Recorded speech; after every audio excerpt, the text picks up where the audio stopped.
खेत में खाना खाने वाला ससुराल। यह कहानी एक छोटे से गांव की है जहां एक ही परिवार के लोग एक साथ रहते थे। यह परिवार में एक सास, बहू और उनका बेटा, पति और एक प्यारी सी बेटी थी।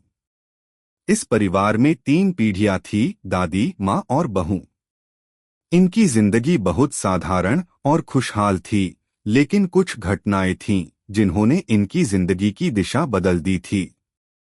यह कहानी इन बदलावों की है और ये बदलाव एक खेत में खाने की वजह से आए थे। अगर आप अपनी माँ से प्यार करते हो और उनको हमेशा खुश देखना चाहते हो तो चैनल को सब्सक्राइब करो, लाइक करो, जय माता दी कमेंट करो। बहुत ही जल्द आपको खुशखबरी मिलेगी। प्लीज वीडियो को लास्ट तक जरूर देखें। अब आगे सुने।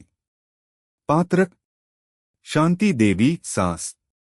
शांति देवी एक कड़ी मेहनत करने वाली और परिवार के प्रति बहुत समर्पित महिला थीं। वह 60 साल की थीं, लेकिन उनका शरीर उतना ही मजबूत था जितना उनका इरादा। परिवार में उनका आदर बहुत था और सब उनकी सलाह मानते थे।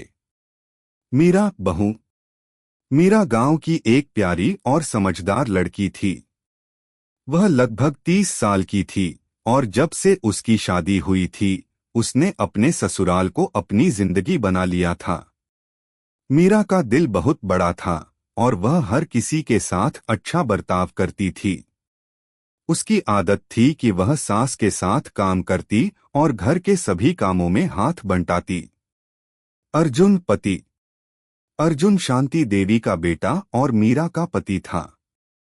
वह एक साधारण किसान था जो खेतों में काम करता था और घर के लिए रोजी रोटी कमाता था। अर्जुन का दिल भी बहुत अच्छा था, लेकिन कभी कभी वह घर के कामों में बहुत ध्यान नहीं देता था क्योंकि उसका ध्यान अक्सर अपने काम में लगा रहता था। राधा, बेटी। राधा मीरा और अर्जुन की 5 साल की प्यारी बेटी थी। वह बहुत चंचल और समझदार थी। उसे हमेशा अपनी दादी के साथ समय बिताना पसंद था।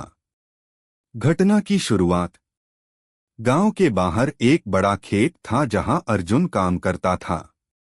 मीरा भी कभी कभी वहां खेतों में काम करने जाती थी, लेकिन शांति देवी को कभी खेत जाने का समय नहीं मिल पाता था। एक दिन मीरा ने फैसला किया कि वह अपने ससुराल के सभी सदस्यों को खेत में खाने के लिए बुलाएगी ताकि वे सब एक साथ समय बिता सकें। मीरा ने शांति देवी से कहा, माँ, क्या हम इस बार खेत में खाना खा सकते हैं? शांति देवी ने मुस्कुराते हुए जवाब दिया, यह अच्छा विचार है, बेटा। क्यों न हम सब एक साथ खेत में समय बिताएं और खाने का आनंद लें। अर्जुन ने भी इस बात पर सहमति दी। वह अपनी माँ और पत्नी दोनों की बातों से खुश था और उसे यह विचार बहुत अच्छा लगा। खेत में खाना। वह दिन आ गया जब पूरा परिवार खेत में एक साथ खाना खाने के लिए एकत्र हुआ। मीरा ने घर से रोटियां, दाल, सब्जी और कुछ मिठाइयां तैयार कीं। परिवार के सभी सदस्य खेत में पहुंचे। शांति देवी ने पहले अपनी आंखों से खेत को देखा और कहा, यह खेत बहुत सुंदर है, बेटा। कितनी मेहनत से इसे तैयार किया है तुमने। अर्जुन ने हंसते हुए कहा, माँ, यह सब आपकी वजह से है। आपने हमें हमेशा खेतों में काम करने की प्रेरणा दी है। मीरा ने सभी को एक साथ बैठने के लिए बुलाया। खेत में हरे भरे पौधे और ताजगी से भरी हवा सबको बहुत शांति दे रही थी। उन्होंने एक चटाई बिछाई और खाना परोसने लगी। मीरा ने कहा, आज का खाना हम सभी की मेहनत का फल है और इसे साथ में खाना हम सभी की एकता को बढ़ाएगा। खाने के दौरान सभी बहुत खुश थे। राधा अपनी माँ के पास बैठी थी और मीरा उसे खिलाते हुए कह रही थी, देखो बेटा, यह खेत और यह खाना हमारी मेहनत और प्यार का परिणाम है। शांति देवी ने मीरा को देखकर कहा, तुम्हारा यह विचार बहुत अच्छा था, बेटा। खेत में खाना खाने से परिवार के बीच एकता बढ़ती है। हमें हमेशा एक दूसरे के साथ समय बिताना चाहिए।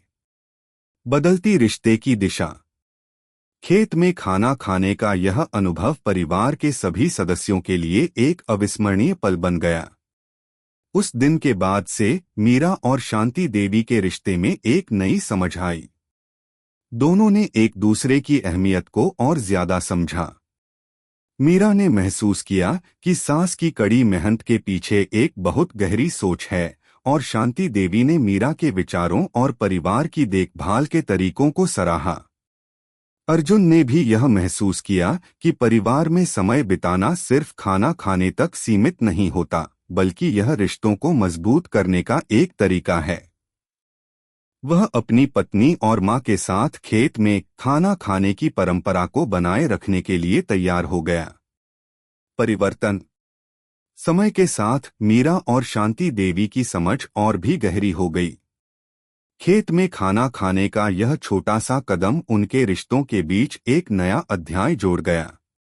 अर्जुन भी अब घर के कामों में अधिक सहयोग देने लगा और सभी ने मिलकर घर के कामों को आसान बना लिया। खेत में खाना खाने की यह परंपरा अब सालों से चली आ रही थी, और यह परिवार के एकजुट होने का प्रतीक बन चुका था। राधा अब बड़ी हो गई थी और वह भी खेत में काम करने में अपनी मां और दादी की मदद करने लगी थी। उसे खेतों में समय बिताना बहुत पसंद था। अंत। इस कहानी से यह सीखने को मिलता है कि कभी कभी छोटे बदलाव और विचार परिवार के रिश्तों में बड़ा बदलाव ला सकते हैं। खेत में खाना खाना एक साधारण सा काम था, लेकिन इसने परिवार के बीच एकता और समझ को और भी मजबूत किया। इसने यह भी दिखाया कि सास और बहू के रिश्ते में समझ, सम्मान और प्यार होना चाहिए, ताकि दोनों एक दूसरे के साथ सामंजस्य में रह सकें। गांव में उस परिवार का उदाहरण सभी के लिए प्रेरणा बन गया, और यह कहानी सभी को याद दिलाती है कि परिवार के साथ बिताए गए छोटे छोटे पल जीवन को कितना खास बना सकते हैं। कैसी लगी आपको कहानी? प्लीज कमेंट करो, लाइक करो, सब्सक्राइब करो। धन्यवाद।